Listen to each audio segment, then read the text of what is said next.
Thomas was the kind of man most people passed by without a second glance. At 52, with silver creeping through his hair and quiet lines etched into the corners of his eyes, he moved through the hallways of the elementary school like a ghost. Always there, always working, but rarely noticed. He wore the same navy blue janitor's uniform every day, the fabric soft from years of wash and wear, the name Thomas stitched neatly over his heart.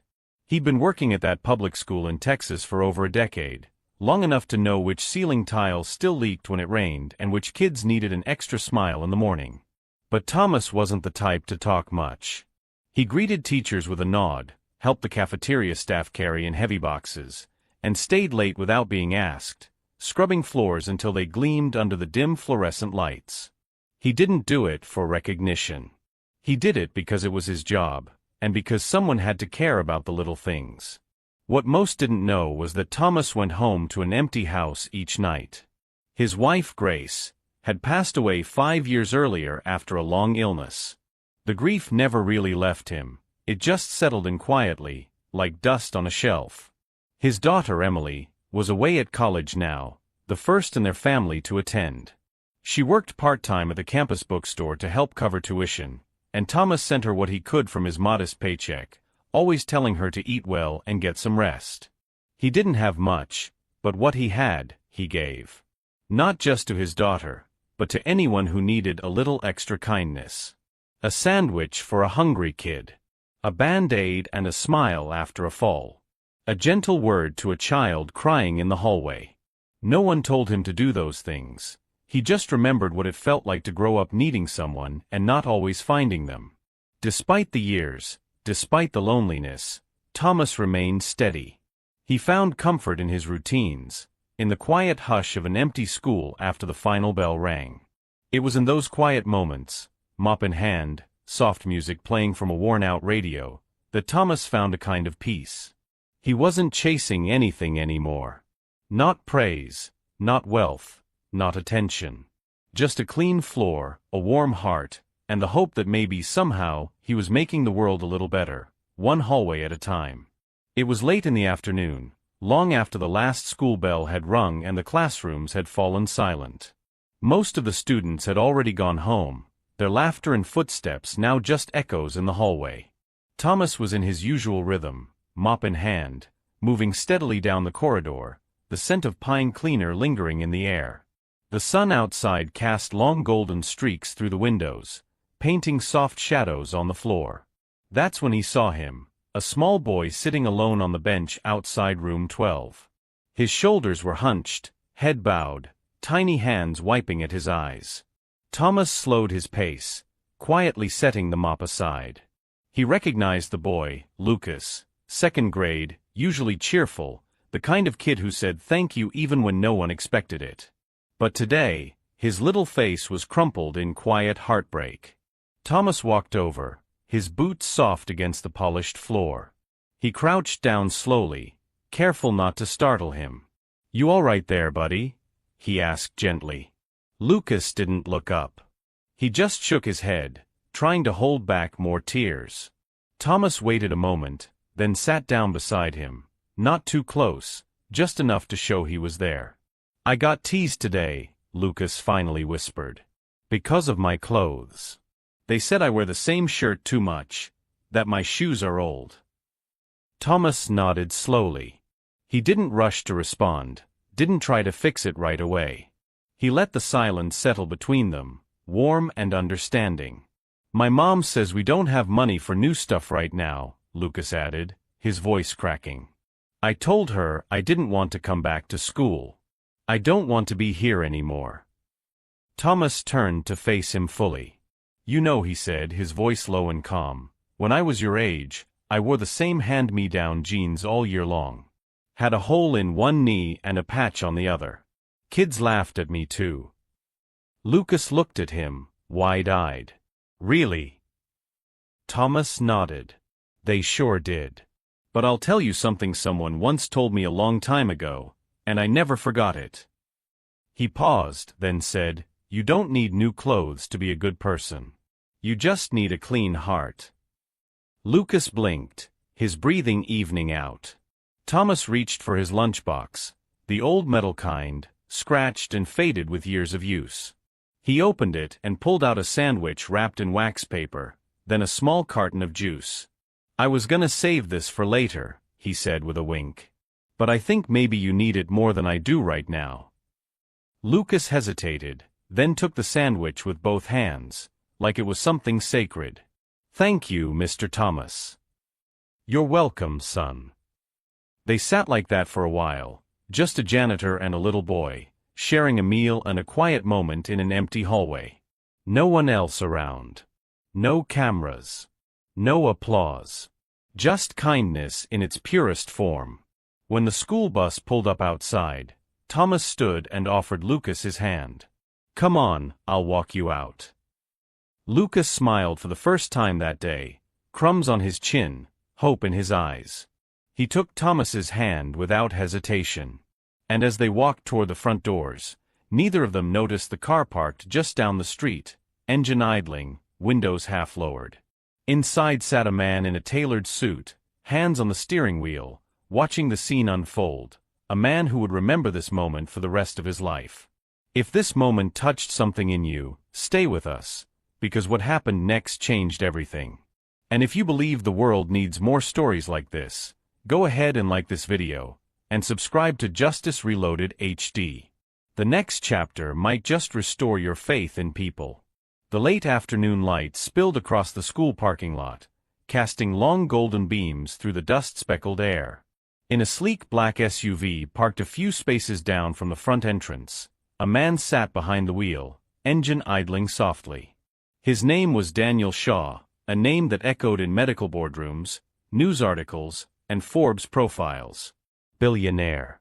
Innovator. Visionary. That's what they called him. But today, Daniel was just a father. And a deeply conflicted one. He hadn't meant to arrive early.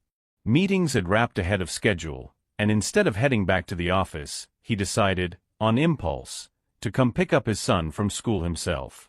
Something he hadn't done in years. Lucas's mother used to handle all of that. After the divorce, there had been promises, weekends, dinners, baseball games, but work had a way of pulling Daniel back in. There were always deals to close, projects to lead, lives to save. That was the irony. He saved thousands of lives through his healthcare empire, and somehow missed out on the one that mattered most. As he sat in the car, he'd been rehearsing what to say to Lucas. A simple "how was your day?" had begun to feel like a foreign phrase. But then he saw something unexpected, a man in a janitor's uniform walking slowly toward a small figure slumped on the bench. Daniel leaned forward, squinting through the windshield. It was Lucas. His son. Crying. His gut clenched. And then came the janitor, gentle, steady, calm, kneeling beside the boy like he was the most important person in the world. Daniel watched as the man listened. Really listened. No judgment. No hurry. Just presence. He couldn't hear every word, but he saw Lucas nodding slowly, wiping his tears. And then the janitor reached into his lunchbox and handed over what looked like a sandwich and a juice box, like it was the most natural thing in the world. Lucas accepted it with reverence. And they just sat there, side by side. No rush. No shame. That's when Daniel heard it. The janitor's voice, clear and steady through the slightly opened window. "You don't need new clothes to be a good person. You just need a clean heart." Daniel felt something tighten in his chest. A lump rose in his throat, unexpected and unfamiliar. He gripped the steering wheel and looked away for a second, blinking hard. He had spent his entire life building things. Companies, hospitals, legacies. But this man, this quiet stranger with scuffed boots and calloused hands, had just built something far greater in 5 minutes. Trust. Comfort. Grace. And Daniel had never felt smaller. He watched as the man rose, offered Lucas a hand, and walked him to the school bus. Lucas glanced back once and waved, his face softer, lighter. Daniel didn't wave back. He couldn't. His hands were frozen, not by cold, but by shame.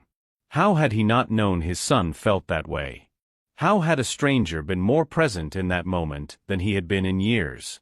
He stayed in the car long after the bus had pulled away, staring at the now empty bench. And then he made a decision, one that wasn't driven by business plans or quarterly projections, but by something far more urgent, the need to be better. To do better. He didn't know the janitor's name. Not yet.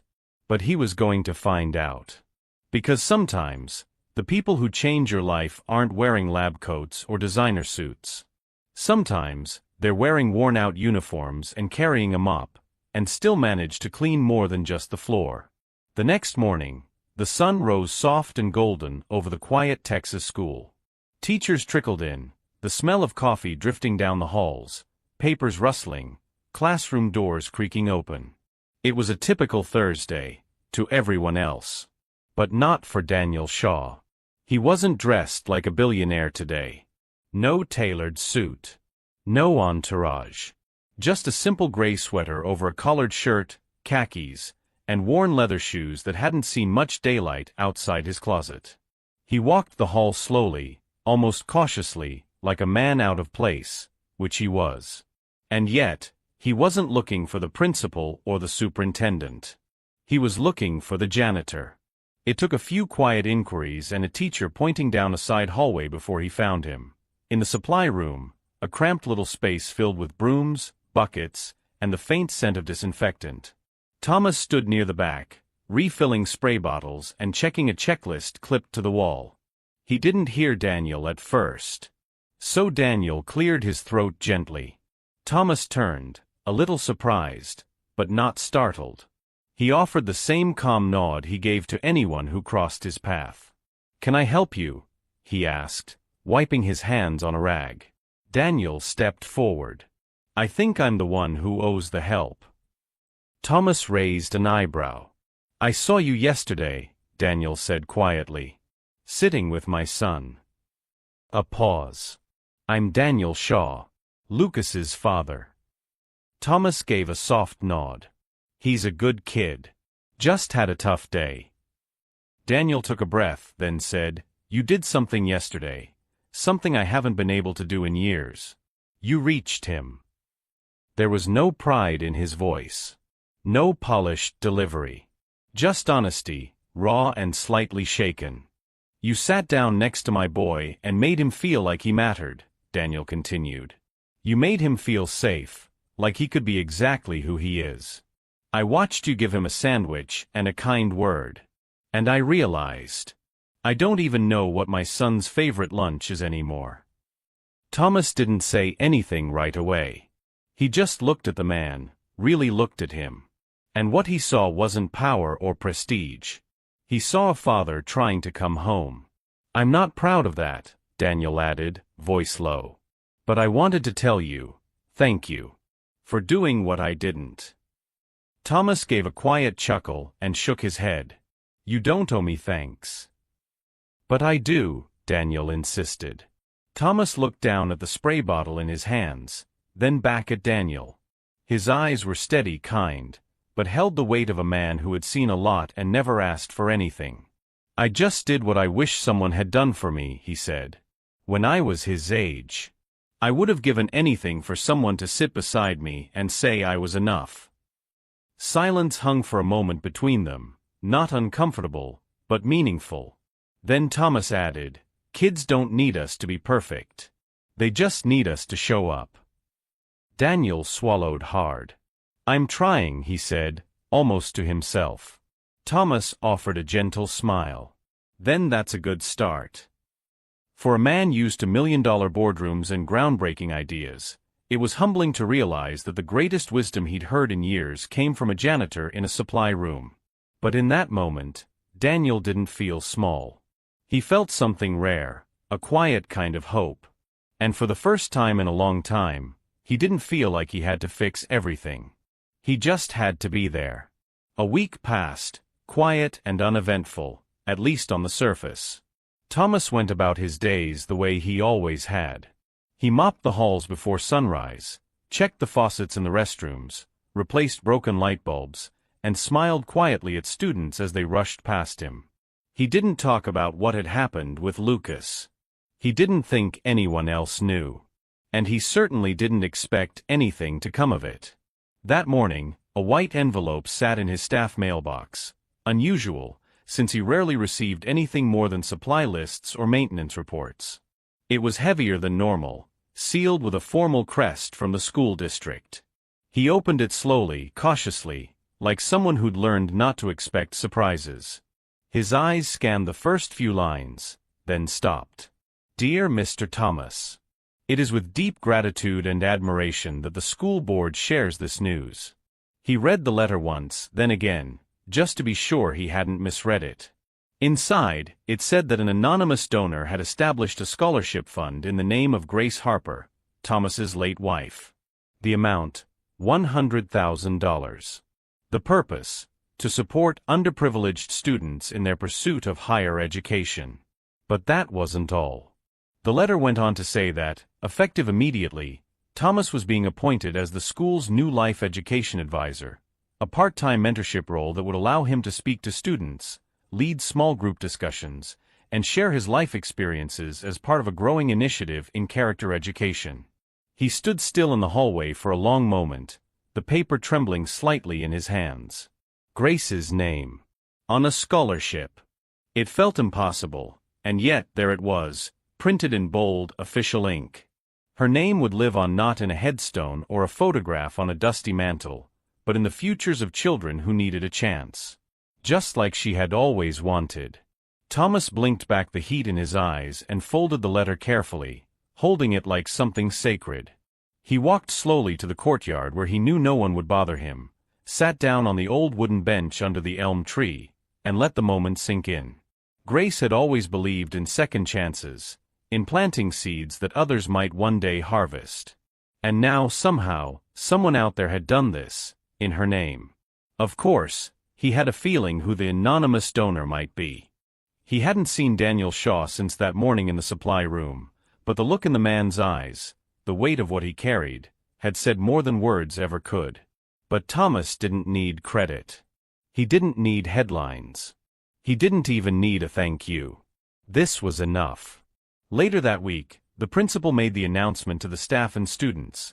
Mr. Thomas would now be leading weekly life talks, open sessions where students could come, ask questions, share stories, or just sit and listen. No lectures. No grades. Just a place to be heard. At first, only a handful of students showed up. Then more. And soon, every Wednesday afternoon, room 105, an old storage room converted with beanbags, second-hand chairs, and hand-painted signs, was filled with laughter, tears, and conversations that mattered. Thomas never raised his voice. He didn't try to be anyone's hero. He just told the truth, about struggle, about kindness, about what it means to keep going when life gets heavy. And the students listened. Because they knew he wasn't just reading from a script. He'd lived it. Thomas never stopped mopping the hallways. Even after the scholarship. Even after the new title. Even after students began waving to him in the halls and calling him Mr. T with a kind of warmth usually reserved for favorite uncles. He still showed up at dawn with his lunchbox in one hand and his keys jangling from his belt loop. He still checked the boilers, fixed the broken sink in the nurse's office, and wiped away muddy footprints after recess. But now, every Wednesday afternoon, he also stepped into room 105, not with a mop, but with a circle of chairs and a voice that had finally found its purpose. They called it Life Talks. No curriculum. No lectures. Just stories, questions, laughter, and sometimes quiet tears. Students came because they felt safe there. Because in that little room, surrounded by mismatched chairs and drawings taped to the wall, they weren't being tested or judged. They were being heard. Thomas shared pieces of his life, gently, never for sympathy, only to connect. He talked about growing up poor, about losing Grace, about raising a daughter who never gave up even when money was tight and grief hung heavy in the air. He listened too, really listened, to kids who were scared or angry, or just needed someone to notice them. And something beautiful began to happen. The shy kids started to speak. The angry ones began to soften. Even the teachers started dropping by, lingering in the doorway with quiet curiosity. Because somehow this janitor, this quiet man with gentle eyes, had turned a forgotten room into a place of healing. One student, more than any other, seemed to blossom under his care. Lucas. The little boy who once cried alone on a bench now walked the halls with confidence. His grades improved. He raised his hand in class. He joined the school choir. And every time someone asked what had changed, he'd smile and say the same thing. Mr. Thomas is the reason I didn't give up. One day during a school assembly, Lucas stood in front of the whole student body, a microphone trembling slightly in his hand, and shared his story. How he almost quit school. How a man with a mop and a warm sandwich made him believe he mattered. There wasn't a dry eye in the room. But the story didn't end there. Unbeknownst to Thomas, Daniel Shaw, now a regular presence in Lucas's life, had quietly filmed one of the life talks. With Thomas's permission, he posted a short clip online, sharing how a janitor had done something no amount of money or therapy or parenting books ever could. He ended the post with a single line. Not everyone who changes your life wears a suit. Sometimes it's the one holding a mop, wiping away more than just the dirt. The video went viral. Thousands of comments poured in, from teachers, parents, former students, and strangers around the world. People who'd once felt invisible. People who remembered their own Mr. Thomas from years ago.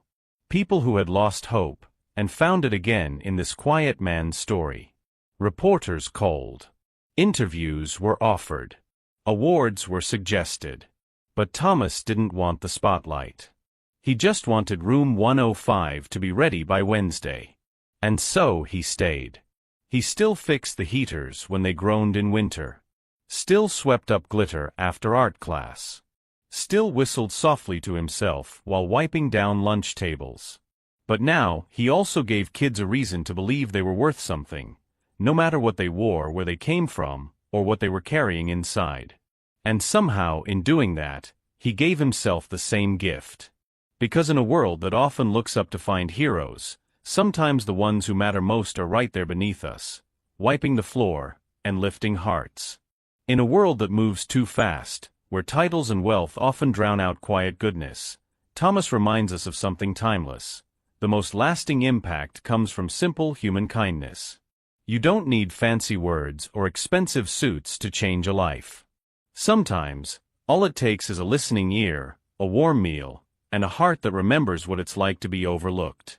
His story teaches us that dignity is not in what we have, but in how we care for others, especially when no one is watching. For those of us who have lived long enough to know life's true value, this is a gentle reminder. It's never too late to show up for someone, and it's never too small to matter. If stories like this speak to your heart, help us share more of them. Like this video, and subscribe to Justice Reloaded HD, where everyday heroes remind us what justice, love, and humanity truly look like.